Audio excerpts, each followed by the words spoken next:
Hey, how's it going? We have great news on the farm. Lambing season has officially begun. So over the last few days, I think Saturday night, so going on 4 days ago, 5 days ago, we had our first little boy, a little ram born on the farm from one of our favorite sheep, Shemaine. And then a few days later, we had our second, a little girl. So absolutely great. They're both doing fantastic. But today I wanted to talk to you about growing your flock and some of the most important things, or I think the four most important things to think about as you prepare for lambs to be born on the farm, what you should do, some things to think about, and some best practices. So, all right, the most important thing I think that you want to think about as you got new lambs coming in is where are they going to be birthed? And you might have a house that your sheep are kept in, and it might be great for adult sheep, and it might be great for week-old lambs, but it is not going to be good for minute-old lambs. And so what you want to think about as you're putting together a space for your new lambs is how are they going to be protected? Protection from the chaos of the other sheep. Are the moms going to be able to be up and down and going into labor? They're going through a pretty big process, and so what is that going to be like? Sometimes the labor can go quick. We've had babies where the mom goes into active labor and a baby's on the ground and it's over within a few minutes. And then we had one, our second one of the year here, the one closest to you, Pat. It took her about an hour. So what does that process look like when she's trying to have that baby, and what does the recovery look like for her immediately after that? So when you start thinking about protection, I start thinking about where is this lamb going to be born? What are the conditions going to be like that the mom is giving labor in? And then immediately after that, is it going to be able to recover? And so we want to make sure that it's protected from the other sheep, the other ewes that are in the flock, and so they can kind of get its legs underneath it. After a few days, big difference in its ability to move around and protect itself. But for those first few hours, you really need to make sure that that you're doing everything you can to keep it out of the chaos. So as you can see with what we have here, hopefully you can see, what we did is we just sectioned off an area of the sheep house, and we used a cattle panel there, and we put a couple carabiners in it to make a door basically. And so as the moms come in, as they start to lamb, we can move them in and move them out as we need, and the babies can do their thing, and they can spend a few days in here or a week in here depending on how busy it is, and the moms can have plenty of food, plenty of water, and the babies can move around, and they can grow a little bit, and they can also be in an area where they can see their future flock mates. So they get used to everyone else being there. The others get used to them being around. It makes it easier for some of the sheep that are lower on the totem pole to not push them around, which they will do. But like I said, it doesn't need to be anything special. In fact, you want to keep it as close to the environment as you can of what they're going to be living in afterwards. One of the worst things that you can do, in my opinion, is take them in an overly protected environment, especially this time of the year. I mean, we're lambing in February. I think it's February 5th today, so it's pretty cold out. If you had the ability to take them into a warm barn, that might seem great, but then a week into that, if it's still cold out, they're not really prepared to be out in the cold, and it's a second shock to their system. So I think you're better off probably to get them as close to the environment as you possibly can of what they're going to be living in, but with protections that keep other sheep from stepping on them, other sheep from pushing them around, and you run the potential risk of mom rejecting them that way. That's the first thing I would think about when lambs are on the way. How are we going to protect these brand new baby lambs, and how are we going to keep mom comfortable when she is in labor and actively giving birth to that baby, and then immediately following. So that's kind of the first thing. When to intervene. And I would say in this one, the most important thing to do is stay calm. We have a tendency to think that animals need a lot more help than they really do. And if you've seen a number of animals give birth, you'll realize they kind of have it figured out for the most part. So, as you watch them and you know that they're going to be going into labor soon, and you've moved them into their area, into the nursery, so to speak, and now they've had a baby or they're in active labor, how long should it take? Is everything going right?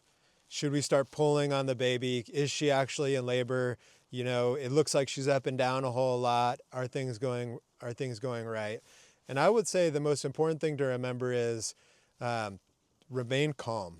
Oftentimes, we think that it should be a lot easier than it is, or faster, I guess. We know that it's a really big process for them, but if it's taking a little bit of time, sometimes that's just the way it is. So, for instance, we had this one of our lambs just gave birth, Pat, and we know for a fact that it's her fourth set of lambs. So you would think she'd have it down pat, no pun intended. But she took almost an hour from the time where you had contractions to the time that baby actually came out and hit the ground. And afterwards, it took a lot out of her. It was at night and the baby was on the ground, and she didn't immediately go to it, but she checked on it and kind of was in half recovery mode, half holy smokes, what the heck just happened mode. So it's important to give them time to understand that, nature knows what it's doing. Oftentimes, we want to intervene out of good heart, but it doesn't necessarily do them any good. And frankly, even if you're very close with your sheep, you have really friendly sheep, they don't want to be messed with. They know what they're doing. And even if they don't, nature knows what it's doing. That thing's coming out one way or the other. But with that said, it also is important to know what you're doing too. So be prepared if something does go wrong to be able to make moves. Just take your time. Wait. Give them some more time, even longer than you think. When you think that it's been too long, it's probably been half the time that it should be on too long. So keep an eye on their contractions, let them do their thing, and most often, with more than probably 100 small ruminants being born on our farm, there's only been one time that I can remember where we actually had to intervene, and it made a difference in that animal's life. And it is also important to be able to have a contingency plan if something does go wrong. So that might mean you know what you're doing, and you're going to help that animal by getting in there, getting your hands dirty, and helping to pull that baby out. If you don't feel comfortable with that, it might mean that you have a livestock vet on call. Let them know, just say, hey, we have some lambs, some ewes that are most likely going to be giving birth in the next few days. You're going to have a pretty good idea on that if you know when they were bred. And that way you give them a heads up. Say, hey, not expecting any problems, but just in case something does come up, I want to be able to reach out and know that you'll be available. So most livestock vets are pretty good with that sort of thing. This is what they do for a living. They're happy to see babies being born just like the rest of us. And, people that work in this industry tend to want to help their customers. They tend to want to help the animals. And so I would expect that they would be happy to help you out, especially if you built a rapport with them. Hey, baby. But once again, let the mom do the work. Trust that she knows what she's doing. Give her some time, give her some space. If you have the ability to watch remotely, we have a number of cameras in the building here in the sheep house, and we're able to watch remotely. The entire time, zoom in, zoom out, see what's happening, and they can feel comfortable and do their own thing. And you don't have to go in there every 2 minutes and disrupt them. And it just works out for everybody that way. So Number two, give them time, let nature do its thing, but also be prepared for contingencies. All right, so that takes us to step number 3, rejection. So mom's just had the baby, it's on the ground, maybe she cleaned it up, maybe she didn't. You've waited a long time, you've waited twice as long as you think you really should have. And it's obvious that mom is not going to it. You've given her the opportunity to take care of it, and now, and when that's clear that's not gonna happen, you need to be prepared to take care of it. So something that we do is we have this kit put together, and this is basically our sheep milk replacer and supplies. And so this is our rejection bin. And so when that baby is on the ground, you don't want to be trying to make it to Tractor Supply or Rural King, or certainly not ordering something offline. You want to be prepared for anything that you're going to need to take care of that baby. And so this is exactly what that kit is. And so what we keep in our kit is just a few things to take care of the baby, but also to make our lives easier. And so kind of go through what we have. And the first thing you're going to want to have, especially in the first days of the baby's life, is a colostrum kit. And so you're going to feed this to the baby in the first 24 hours, the first 12 hours, the first 2 or 3 feedings. This is what you're going to want to give that baby. It's a little bit different than milk, but it's basically all of the nutrients they need in that very first moments of life. So you're going to want to have this. After the baby's a day old, you're going to graduate to the second portion of feeding. And what that is a milk replacer. We use a product by Dumar. It's a Tractor Supply brand. We like to do everything that we eat organic, but to find organic milk replacer is next to impossible. So you do what you can, but this is just worst case scenario product. So you're just trying to keep this baby alive. If it has to eat some conventional milk replacer in its first 45 days of life, I think it'll be okay. So we're going to keep a bunch of that on hand, and we're going to keep it in this airtight bucket. And then from there, we are going to have a few supplies on hand that'll make making bottles much, much easier. And what those are going to be are a basic measuring device. We like to use this. It's glass. You're going to put the water in here, and you're going to heat it up in the microwave first before you add any of the milk replacer. So that's why we use this. Hey, I'm shooting a video here. That's why we use this. The liquid needs to be at a specific temperature. I think it's like 105 to 110. So we have an instant read thermometer. You're going to want a funnel. We prefer metal. Makes it easy to clean. And that way, when we pour the milk into the bottle that we have made up, it makes that easier. And then a basic 1-quart jar. So what that works out really well for is we've heated our water up, 110 degrees. We can put the necessary scoops into the jar. We can add our water directly into the jar, and then you can shake it up and make sure you get all of those little clumps broken down so they don't clog up the nipple for the baby, which I realize I don't have here. Not the end of the world. I'm glad I'm shooting this video as we're just starting the lambing season. You want the small red one. It screws onto just a traditional, 20-ounce sport bottle, water bottle, that sort of thing, and that'll be the one you're going to want to use.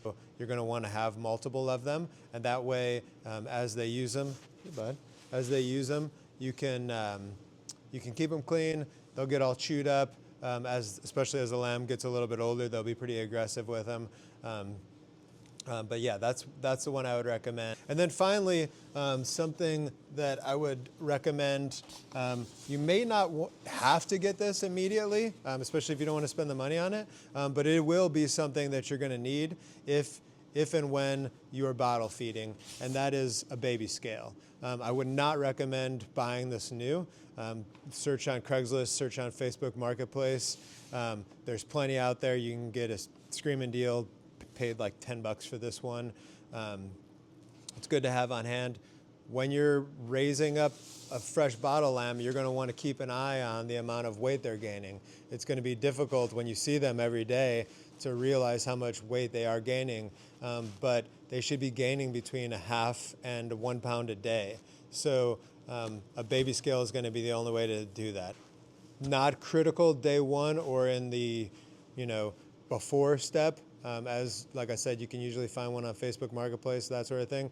But if you're preparing for it and you start looking and you find a good deal, I would just go ahead and jump on it and have it on the ready. It's better to have it on the shelf and not need it than to wish you had it and then be stuck going out and buying or paying full price for one someplace else because you can't connect with somebody on Facebook Marketplace. So, like I said, this is kind of the kit that we've put together. It's pretty basic, nothing that most people can't get readily available in your local area, but good things to have on hand in case, in the worst case scenario, that mom does reject it. But again, that's only if we've given mom plenty of time to come over to it, clean it up. We've monitored, we've watched, and it's obvious that mom is not coming back for it. This is when we want to start intervening. And so you've done all the things that we've talked about already. You created the nursery, you had all your supplies on hand, and now most important thing, number 4, is just to watch. And that's where it's nice if you've had, 1 or 2 born together, you can kind of keep an eye on them and see that they're all acting about the same, and they're all progressing. And mom's taking care of them. They're nursing often. They're moving around. The difference between a 1-day-old lamb and a 3-day-old lamb, massive difference. I mean, you go from a 1-day-old lamb that can barely walk, spending most of its time sleeping and eating. By day 3, it's quite literally running circles around mom. This right here, we're calling her Patty. She was born not last night, but the night before. So she's not 36 hours old. She's up, she's moving around. Has no problem finding the teat on her own. She's got a kind of a skip in her step. She's got the little bounces going on. This is when they're probably the cutest that they would be. Mom's, watching them. They're communicating with each other. They've gone up to the fence if you have an environment like we do where they can see their future flock mates. They're interacting with them at least with noses and smells. And so at this point now you're comparing it to the knowledge that you have previously, maybe videos you've seen online, maybe videos like this. And you're waiting to make sure that they're strong enough to go out of the nursery, that they can get up, they can move around, they can kind of protect themselves, or at least get out of the way of other sheep. As we monitor them, we're considering when to send them out to the herd. And so, like I said, maybe that's a week. Maybe if you have the extra room, maybe that's 2 weeks. Thing number 4 is monitor them, make sure they're growing correctly, make sure they're moving around, make sure they're eating plenty, make sure mom is taking care of them, make sure mom's nice and bagged up, make sure mom's getting plenty to eat, and then once they're ready to go out, then you send them out to the herd. So hopefully with those 4 tips in mind, you have a pretty good idea now about some of the most important things, or what I think are the most important things when preparing for lambs and dealing with brand new lambs.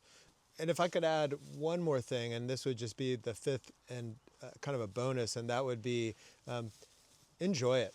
One of the best things about raising animals is being a part of their lives, and having babies, and in this case lambs, is a pretty awesome experience. And so if you can prepare yourself for it and get ahead of it and put a plan in place so that you can take some of the worry away when those babies do arrive, it gives you the opportunity to just sit back and let the moms do what they know needs to be done, and then you can enjoy the babies as they come, and then you can put them in the best possible situation for them to thrive and be a part of your homestead and be a part of your flock.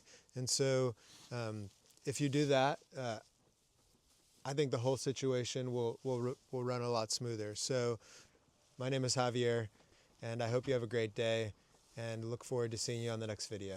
Thanks so much.